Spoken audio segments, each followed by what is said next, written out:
Hello students, political science की आज की क्लास में हम इंडियन पार्लियामेंट पार्ट 2 लोकसभा के विषय संदर्भ में अध्ययन करेंगे। लोकसभा भारतीय संसद का निम्न किंतु लोकप्रिय सदन होता है। लोकसभा के सदस्यों का निर्वाचन जनता द्वारा प्रत्यक्ष रूप से किया जाता है और हमारी कार्यपालिका यानी मंत्रिपरिषद लोकसभा के प्रति उत्तरदायी होते हैं। लोकसभा की सदस्य संख्या अधिकतम 552 हो सकती है। वर्तमान में यह संख्या 545 है। लोकसभा के सदस्यों का निर्वाचन जनता द्वारा किया जाता है और ऐसे नागरिक जिनकी आयु 18 वर्ष पूरी हो चुकी है, जो कि भारत के नागरिक हैं और जो मानसिक रूप से पागल एवं दिवालिया न हो, वह इसमें मतदान कर सकते हैं। लोकसभा के सदस्यों की योग्यताएं इस प्रकार से हैं कि वह भारत के नागरिक होने चाहिए, वह 25 वर्ष की आयु प्राप्त कर चुके हों, वह लाभ के किसी पद पर कार्य न कर रहे हों, वो मानसिक रूप से पागल एवं दिवालिया नहीं होने चाहिए। कार्यकाल, लोकसभा का कार्यकाल 5 वर्ष निर्धारित किया गया है और लोकसभा को यदि मंत्रिमंडल सिफारिश करते राष्ट्रपति को तो समय से पूर्व भी भंग किया जा सकता है और लोकसभा में यदि सरकार अपना विश्वास खो दे या बहुमत खो दे तो उसे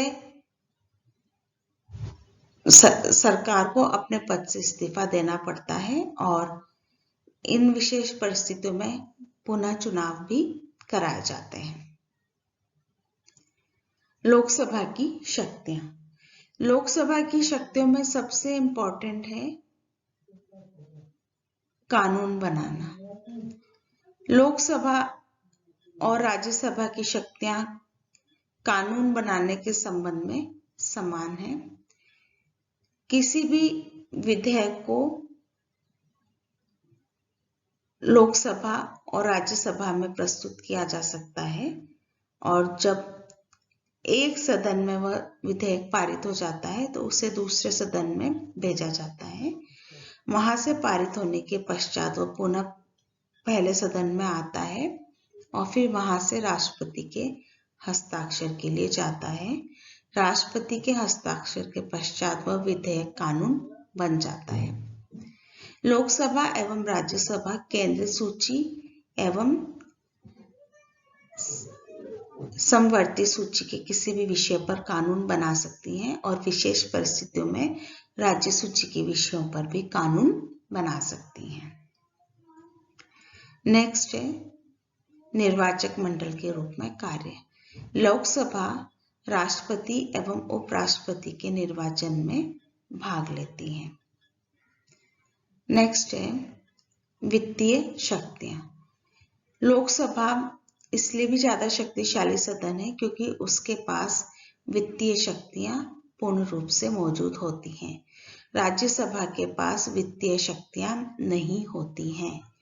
कोई भी वित्तीय विधेयक लोकसभा में ही प्रस्तुत हो सकता है और लोकसभा से पारित होने के पश्चात वह राज्यसभा में जाता है। राज्यसभा उसे 14 दिन के भीतर पारित कर देती है और यदि राज्यसभा 14 दिन के भीतर पारित न करे तो उससे पारित मान लिया जाता है। इसके अलावा राज्यसभा उसमें कोई परिवर्तन नहीं कर सकती, वो केवल सुझाव दे सकती है और लोकसभा के लिए आवश्यक नहीं होता है कि वो सुझाव को माने। नेक्स्ट है महाभियोग संबंधी शक्ति। लोकसभा एवं राज्यसभा राष्ट्रपति एवं सर्वोच्च न्यायालय, उच्च न्यायालय के मुख्य न्यायाधीश एवं अन्य न्यायाधीशों पर महाभियोग लगाने की प्रक्रिया में भाग लेते हैं। दोनों सदन की शक्तियां इस संबंध में समान है। नेक्स्ट है संविधान में संशोधन संबंधी शक्ति। अनुच्छेद 368 के अनुसार संसद के दोनों सदन, लोकसभा एवं राज्यसभा, संविधान में संशोधन की प्रक्रिया का कार्य पूरा करते हैं और दोनों सदनों की शक्तियां इस संबंध में भी समान है। एक सदन से पारित होने के पश्चात प्रस्ताव दूसरे सदन में जाता है और वहां से भी पारित होने के पश्चात संविधान में उसे पारित मान लिया जाता है और इस तरह से संविधान में संशोधन हो जाता है। लोकसभा की विविध शक्तियों में आता है, यदि आपातकाल लागू किया जाता है तो उसे संसद की 1 महीने के भीतर अनुमति लेनी या उसे 1 महीने के भीतर संसद द्वारा पारित होना आवश्यक है। यदि ऐसा नहीं होता है तो आपातकाल लागू नहीं रह सकता है और यदि लोकसभा का विघटन हो गया हो तो राज्यसभा इस प्रस्ताव को पारित करती है। लोकसभा मंत्रिमंडल पर पूर्ण नियंत्रण रखती है।